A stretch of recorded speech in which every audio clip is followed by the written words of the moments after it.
हरियाणा की हर अपडेट के लिए बेल आइकन दबाएं और सब्सक्राइब करें STV हरियाणा न्यूज।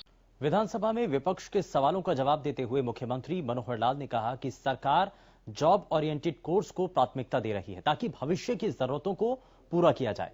उन्होंने कहा कि जेबीटी संस्थानों के बंद करने का उद्देश्य यही है कि मौजूदा वक्त में जेबीटी प्रशिक्षण प्राप्त काफी उम्मीदवार हैं, लेकिन स्कूलों में जेबीटी टीचर्स की डिमांड नहीं।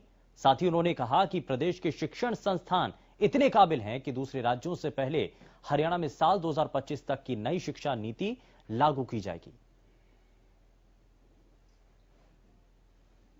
मैं ऐसा मानकर चलता हूं कि जो डिमांड ओरिएंटेड या जॉब ओरिएंटेड जो ट्रेनिंग होती है, वो चाहे वो टीचर्स की हो, चाहे वो डॉक्टर्स की हो, चाहे वो इंजीनियर्स की हो, जो भी कोई इस प्रकार की जॉब ओरिएंटेड ट्रेनिंग होती है, उसका एक प्लान होता है लंबे समय का कि आखिर हम ट्रेनिंग उसकी कराएं जिसकी डिमांड आज है, साल बाद होने वाली है, 2 साल बाद होने वाली है, उसके हिसाब से प्लानिंग करनी पड़ती है। एक समय था कि इंजीनियर्स की बहुत डिमांड थी, इंजीनियर कॉलेज खूब खुल गए, पॉलिटेक्निक खुल गए, सब हो गया, डाउन आ गई, वही पॉलिटेक्निक बंद हो गए। आज डॉक्टर्स की जरूरत है। एक समय पहले भी, आज से 30 साल पहले भी डॉक्टर्स की बहुत जरूरत आई थी और मेडिकल कॉलेजेस नए नए सारे खुले थे, लेकिन बाद में थोड़ी डिमांड वो कम हुई। अब फिर डिमांड हो गई तो हमको मेडिकल कॉलेजेस पर ध्यान देना है। टीचर्स का आज हम देखते हैं जेबीटी टीचर्स की डिमांड हमारे पास नहीं है। क्यों नहीं है? एक तो आज की डेट में हमारे जेबीटी टीचर्स, ये ठीक है, पोस्ट कई बार सैंक्शन हो जाती है तो पोस्ट सैंक्शन को देख के लगता है कि आज भी डिमांड है, लेकिन जो रिक्वायरमेंट है, रिक्वायरमेंट के हिसाब से जितनी पोस्ट सैंक्शन है उतनी रिक्वायरमेंट नहीं है।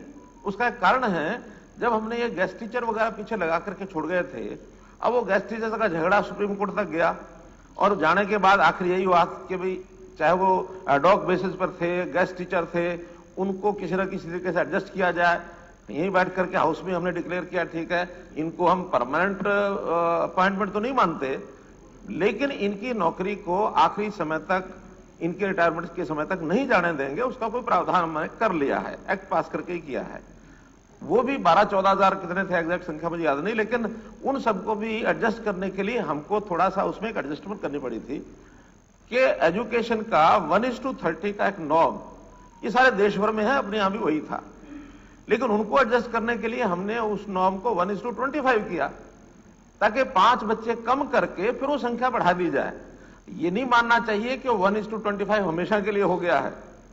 जैसे ही टीचर्स की संख्या थोड़ी जो अवेलेबल है इस समय, उनकी संख्या कम होगी, हमको अगेन 1:30 पर जाना ही होगा। जो न्यू एजुकेशन पॉलिसी की बात बताई कि 2030 तक लागू करनी है, आप लोगों की जानकारी के लिए डिपार्टमेंट ने भी, सरकार ने भी बैठ के फैसला किया, हमने ऊपर इन्फॉर्म भी कर दिया कि न्यू एजुकेशन पॉलिसी की अच्छाइयां देखते हुए हमारे यहाँ सिस्टम सारे ठीक हैं, हम इसको 2030 तक नहीं 2025 तक लागू करेंगे। और ऐसा मैंने केंद्रीय शिक्षा मंत्री को बता दिया, उनका बहुत अच्छा है, ये एक ऐसा एग्जाम्पल हरियाणा सेट कर रहा है कि सबसे पहले पूरी न्यू एजुकेशन पॉलिसी हम 2025 तक लागू करेंगे। इसलिए जेबीटी टीचर्स की जरूरत हमारी कम होगी। एक हम स्किलिंग डिपार्टमेंट दुनिया भर के हमने चलाए हैं, स्किल यूनिवर्सिटी बनाई है, 10,000 12,000 लोगों की स्किलिंग की ट्रेनिंग हम हर साल देंगे।